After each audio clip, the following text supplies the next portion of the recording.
अब देखो इसमें हमने क्या कहा है, जैसे कि अभी पहली वीडियो में हमने क्या बोला था कि भाई इस पे हमने क्या अप्लाई किया इन दोनों फंक्शंस के मॉड पर कि this is greater than equal to दिन टर्म्स।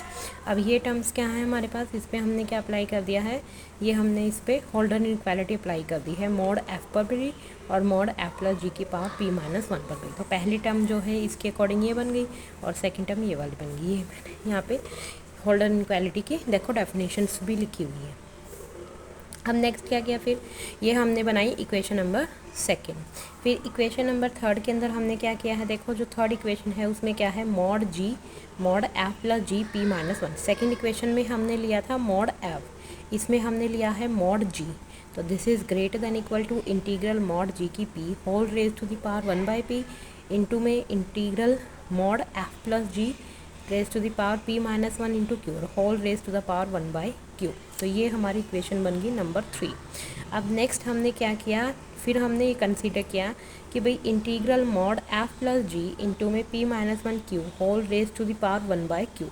इस पूरे को हमने कंसीडर किया अलग से और इस टर्म को हमने ओपन करके ये लिखा, क्योंकि हमें पता है कि भाई जो हमारे पास ये P minus one into Q वाली ये जो टर्म है ये हमारे पास क्या बनती है पी, और जो ये बाहर वन बाय क्यू है इसको हमने इस तरह से टू पार्ट्स में जो है ब्रेक किया है। And now this is equal to, अब जो ये वाला इंटीग्रल होता है ये अंदर ही अंदर जो पूरा इंटीग्रल है ये वाली अंदर वाली ब्रैकेट ये किसको डिनोट करती है, norm F plus G P वाले को। तो और whole raised to the power क्या बचा हुआ है, पी बाय क्यू। तो ये इक्वेशन हमने बना दी नंबर 4।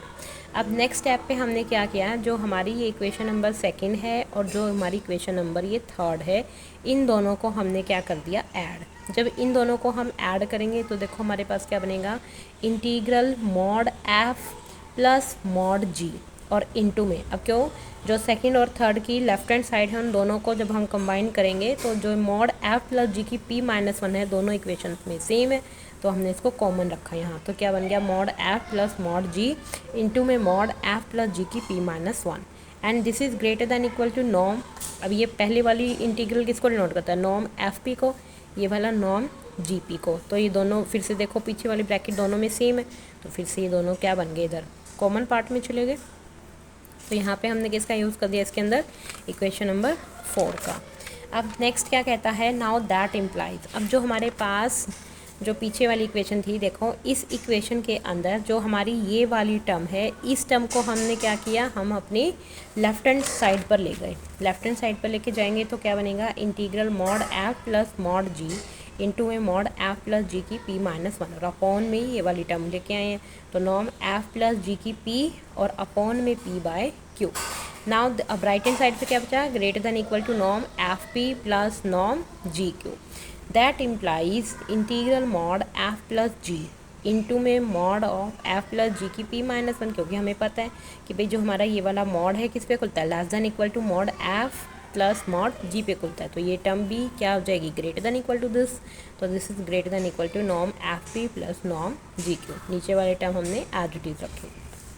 अब नेक्स्ट स्टेप पे क्या कहता है, हमें पता है कि मैं ये जो हमने यहाँ स्टार्टिंग में कंसीडर किया था कि भाई मेरा एफ और जी ये दोनों फंक्शंस कैसे हैं, पॉजिटिव हैं तो दैट इम्प्लाइज मॉड एफ किसके इक्वल काम करेगा, एफ के, मॉड जी किसके इक्वल काम करेगा, जी के। तो नेक्स्ट स्टेप पे हमने क्या निकाला, mod F plus G and this is equal to F plus G. Now this is equal to mod F plus mod ji.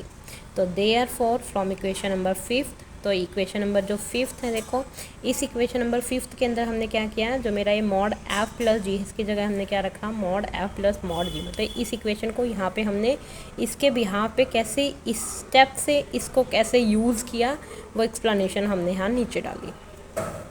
Therefore from equation 5th, अब इक्वेशन 5th क्या कहती है कि हमारे पास क्या बना, मॉड एफ प्लस जी की P upon में नॉर्म एफ प्लस जी, क्योंकि ये पावर कितनी बनी 1, ये कितनी है पी माइनस वन। जब बेस सेम है तो पावर्स क्या हो जाती हैं, ऐड। तो हमने इन पावर्स को ऐड कर दिया नेक्स्ट स्टेप पे, तो हमारे पास इसकी पावर कितनी बची, पी।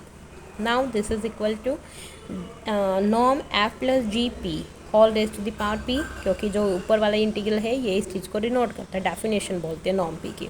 और अपॉन में नॉर्म एफ प्लस जी की पी अपॉन में पी बाय क्यू, ये term as it is, greater than equal to norm F P plus norm G Q. अब नेक्स्ट स्टेप पे हमने क्या किया, अब देखो मेरे पास जो ऊपर वाली जो टर्म है लेफ्ट हैंड साइड पे और जो नीचे वाली टर्म, दोनों में जो पावर है ऊपर है पी, नीचे है पी बाय क्यू, अंदर की ब्रैकेट जो है दोनों के अंदर टर्म सेम है तो पावर्स क्या हो जाएंगी, फिर से ऊपर चली जाएगी, ऊपर जाके माइनस की बन जाएगी, तो p minus P by Q बन गई। फिर नेक्स्ट स्टेप पे हमने क्या किया, इन दोनों में से p जो है टर्म की पावर में से कॉमन निकाला, तो अंदर क्या बनेगा 1 माइनस 1 बाय क्यू, और 1 माइनस 1 बाई क्यू क्या देगा, फिर से 1 बाई पी। क्यों, क्योंकि हमें पता है कि जो ये 1 by P plus 1 by Q is equal to किसके इक्वल होता है, 1 के। तो इस स्टेप पे p से p फिर मेरा ये कैंसिल हो जाएगा पावर वाला, तो हमारे पास क्या बचेगा, नॉर्म f प्लस जी की p greater than equal to norm F P plus norm G Q.